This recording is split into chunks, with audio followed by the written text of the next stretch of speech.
ఈరోజు ఉదయం నిత్య పూజ కంప్లీట్ అయిన వెంటనే నేను బాబా గారికి దివ్య పూజ చేసుకుంటున్నాను కదండి.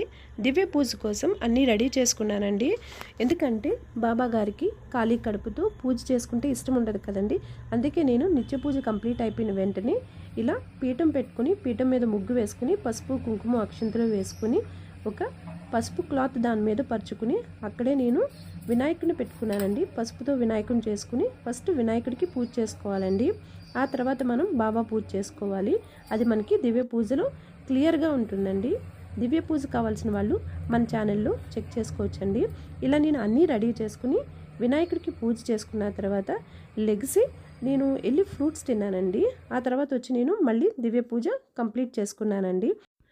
ఈ రోజుతో 3వ వారం దివ్య పూజ నేను కంప్లీట్ చేసుకోగలిగానండి. ఆ వీడియో నేను నెక్స్ట్ పోస్ట్ చేస్తానండి. నమస్కారం. ఓం శ్రీ సాయినాథాయ నమః.